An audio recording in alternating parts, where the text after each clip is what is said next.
mulai. Baik. Bismillahirrahmanirrahim. Assalamualaikum warahmatullahi wabarakatuh. Waalaikumsalam warahmatullahi wabarakatuh. Baik, alhamdulillah wa syukurillah wala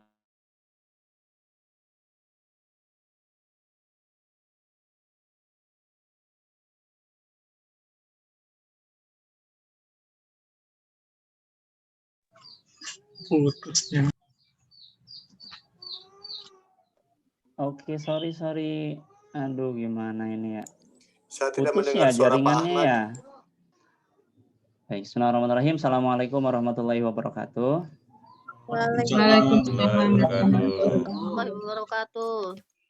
Alhamdulillah wa syukurillah wala haula wala quwata illa billah. Terima kasih ya anak-anak Bapak kelas 12 sudah berkenan hadir di agenda ataupun di pertemuan kita yang sudah kita rencanakan sebelumnya. Bapak sangat bersyukur di antara semua siswa ini rasanya ada beberapa orang yang belum hadir ya. Adit mana? Adit? Ya Pak, ada Pak. Iya.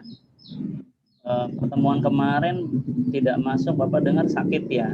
Kondisinya Iya, Pak. sekarang gimana? Sudah? Wah, sekarang udah sehat Pak. Oke, baik. Jadi nggak jadi masalah ya, bisa ngikuti kegiatan hari ini ya?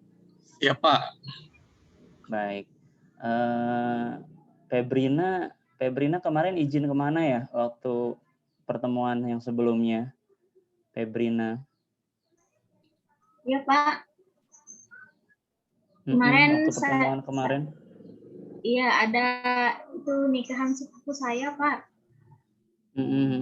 Acara nikahan sepupu saya.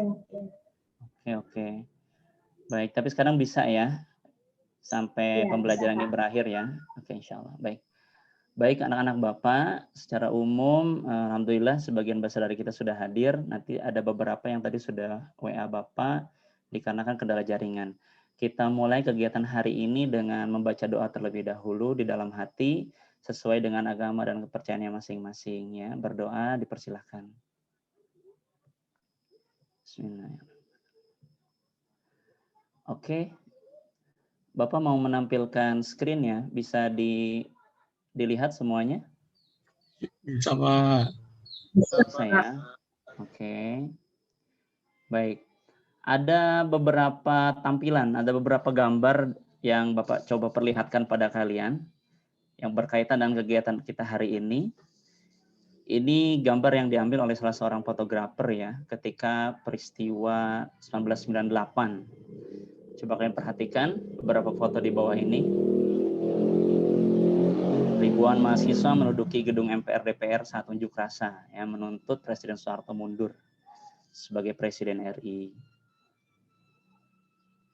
Ini ada gambar yang kedua.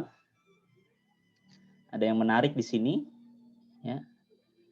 Ada keranda, ya, keranda yang bertuliskan keranda jenazah yang bertuliskan nama Pak Harto. Ini gambar yang ketiga. Anggota polisi berjaga setelah kerusuhan di Simpang Grogol, Jakarta, tanggal 13 Mei. Kemudian ini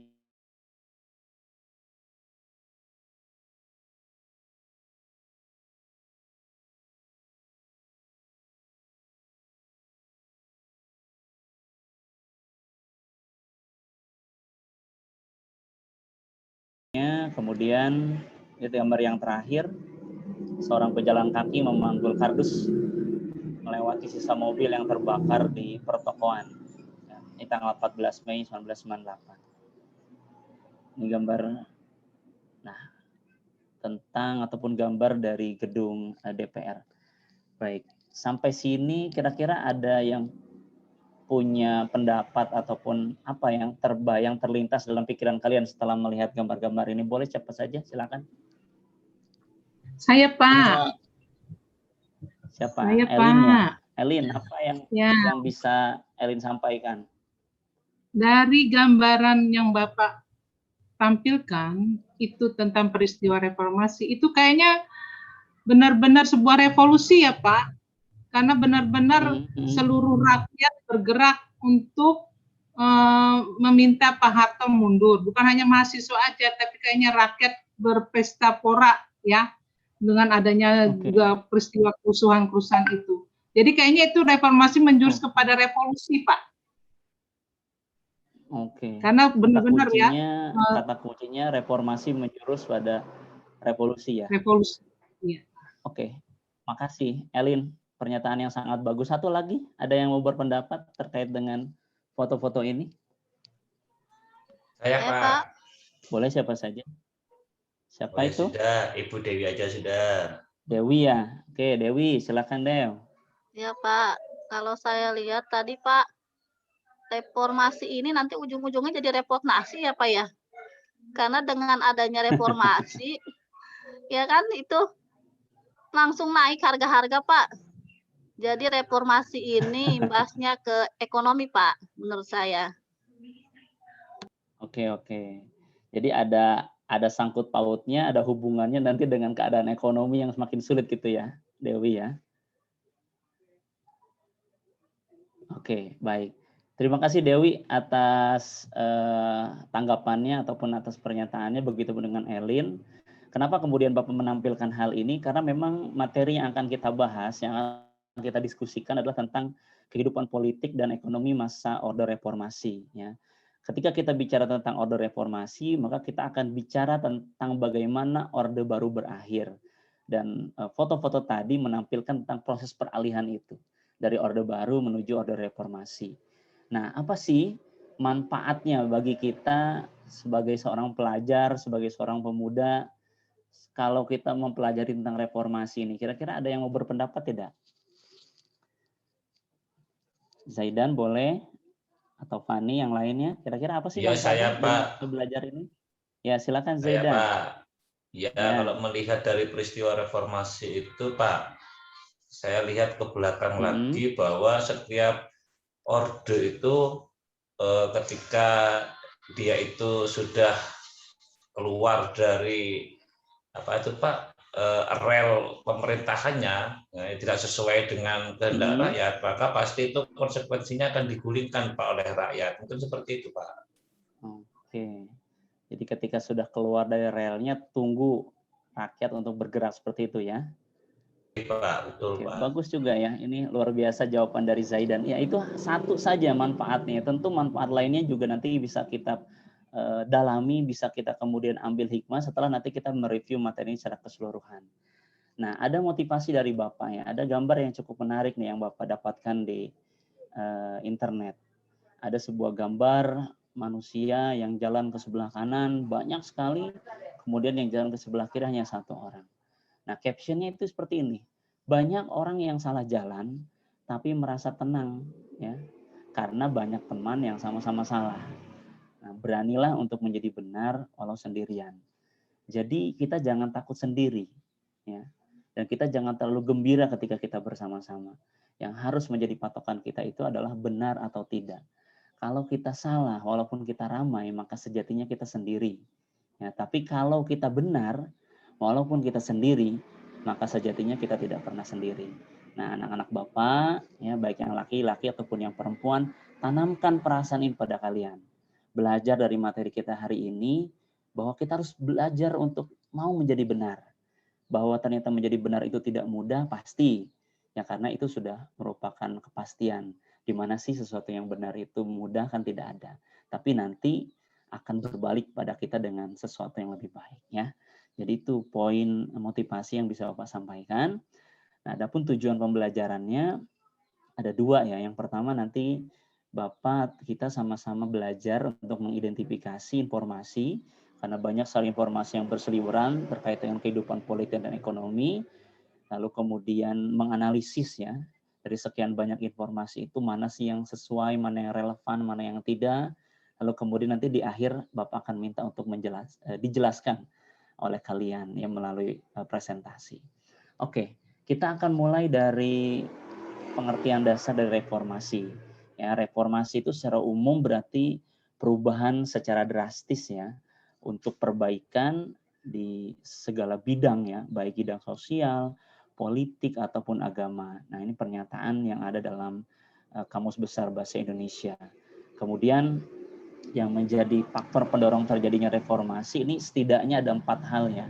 Yang pertama adanya KKN ya yang dilakukan oleh pemerintahan saat itu, yang kemudian juga didukung oleh pemerintahan ataupun kekuasaan yang bersifat otoriter. Nah, diperparah dengan seperti yang disampaikan oleh Dewi tadi ya, faktor ekonomi, naiknya harga gitu kan, barang-barang kebutuhan pokok, langka dan sebagainya.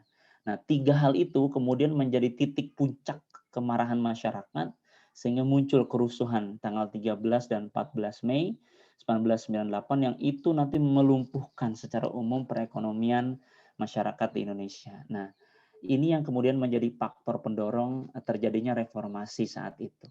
Nah, mahasiswa yang menjadi penggerak saat itu setidaknya ini punya beberapa tuntutan. Yang pertama, mereka menginginkan untuk Pak Harto ini diadili beserta dengan kroni-kroninya. Kemudian perubahan terhadap Undang-Undang Dasar 1945, kemudian penghapusan dui fungsi ABRI, ya, otonomi daerah, penegakan hukum, dan juga yang terakhir adalah pembersihan unsur-unsur pemerintahan dari sifat-sifat korupsi, kolusi, dan juga nepotisme. Nah, sampai dengan titik ini kira-kira ada pertanyaan dari anak-anak Bapak yang baik, silakan. Saya Pak. Oke, silakan Zaidan. Iya Pak, kalau membahas tentang reformasi Pak, saya mau tanya, Orde Lama itu kan penguasanya Insinyur Soekarno, terus Orde Baru penguasanya Bapak Soeharto. Tapi kenapa Orde Reformasi penguasanya banyak sekali Pak? Apakah satu orde itu, kalau yang sebelum kan satu orde satu presiden Pak, kalau reformasi kenapa presidennya banyak Pak? Iya, pertanyaan yang bagus, menarik, kritis sekali dari Zaidan ya. Ada yang bisa bantu Bapak punya pendapat kenapa sih kok orde reformasi ini penguasanya banyak, nggak tunggal seperti orde-orde sebelumnya? Silahkan. Coba Pak. Oke, Denny, silahkan. Nah, ini mungkin Pak salah satu imbas dari adanya amandemen undang-undang Pak, undang-undang dasar. Kalau dulu kan presiden itu hanya tidak dibatasi ya. Kalau sekarang setelah orde reformasi itu dibatasi hanya 2 periode doang Pak. Jadi mungkin itu imbasnya. Oke, cerdas. Makanya reformasi ini banyak presidennya. Itu saja Pak. Oke, jadi ada aturan yang mengikat itu ya, Denny ya? Iya. Subhanallah, cerdas sekali. Cukup ya, Zaidan ya, sudah sangat jelas dari jawaban dari Denny ya?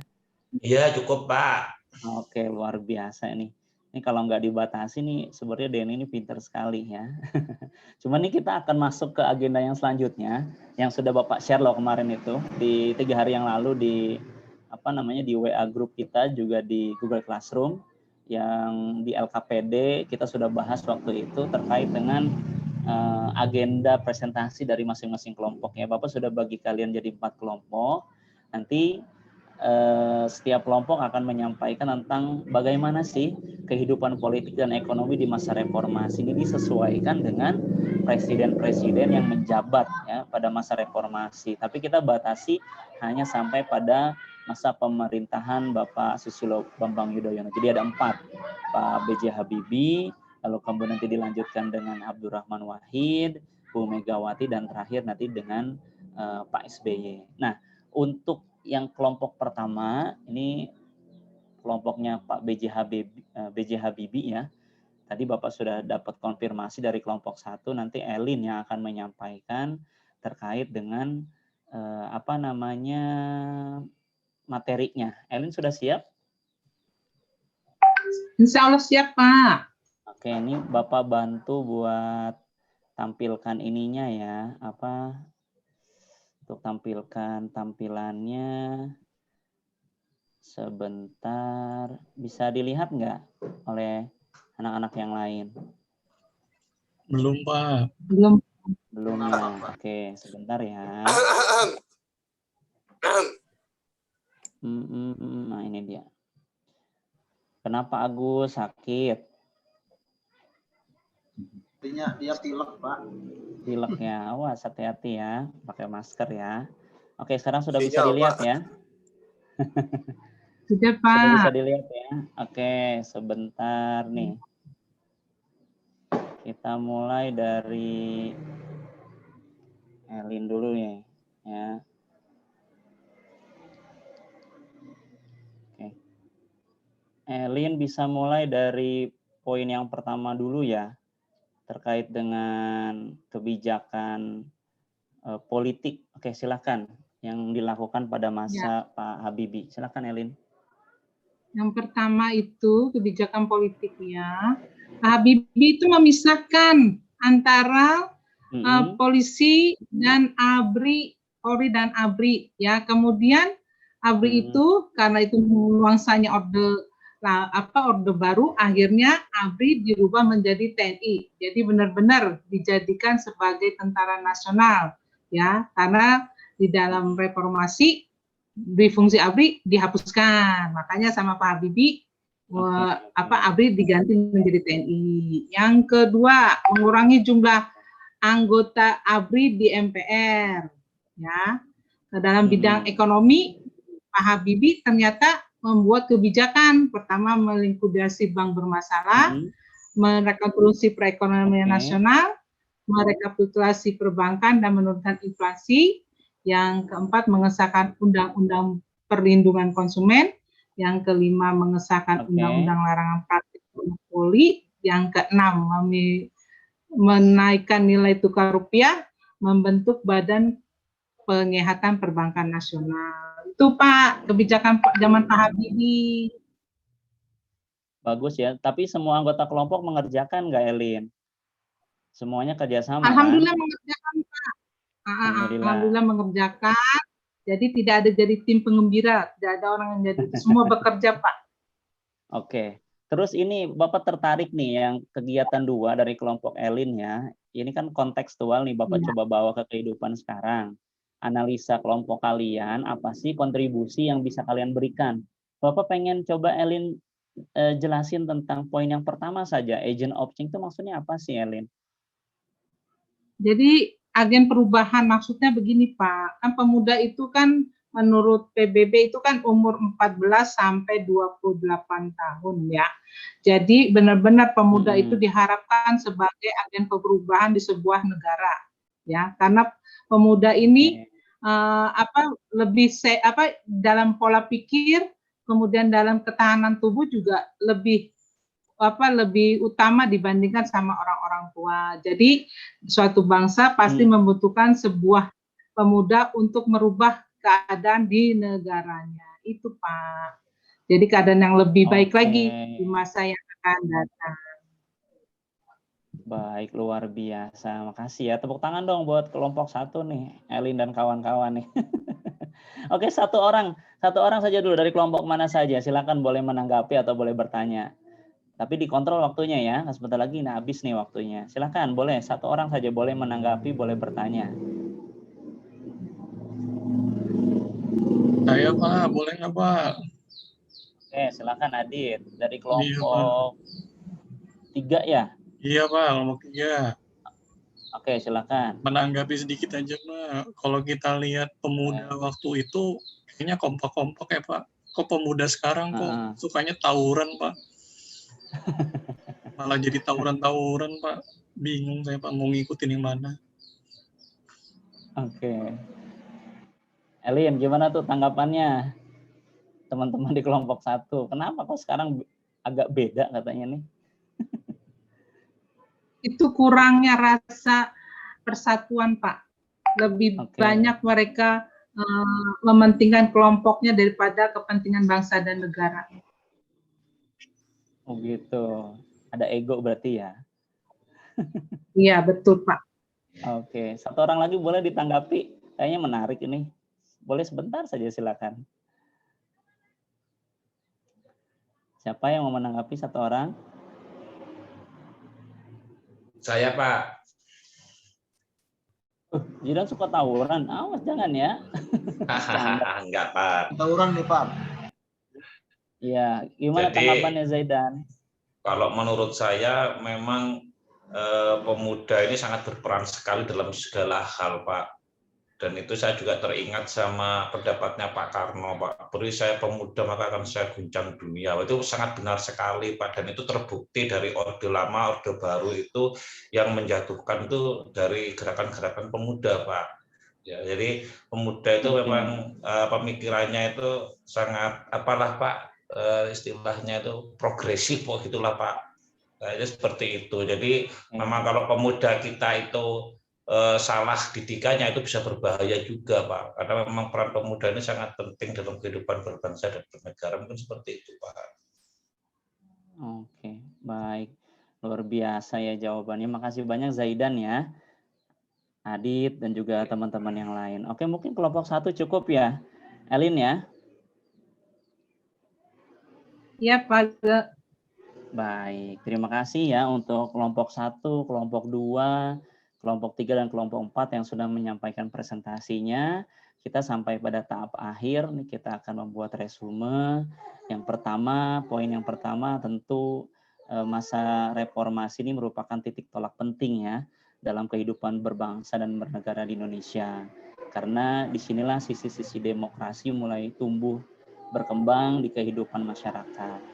Kemudian yang kedua, dari pembahasan tadi juga resume yang kita bisa simpulkan adalah ternyata tidak mudah ya kebijakan politik, kebijakan ekonomi yang dilakukan oleh para presiden pada masa reformasi itu ternyata punya kelebihan dan juga kekurangan ya. Tentu ini menjadi PR bagi kita para pelajar, para pemuda seperti yang disampaikan oleh Zaidan tadi, bagaimana kemudian kita bisa mengisi masa ini supaya bisa lebih baik dibandingkan dengan masa sebelumnya.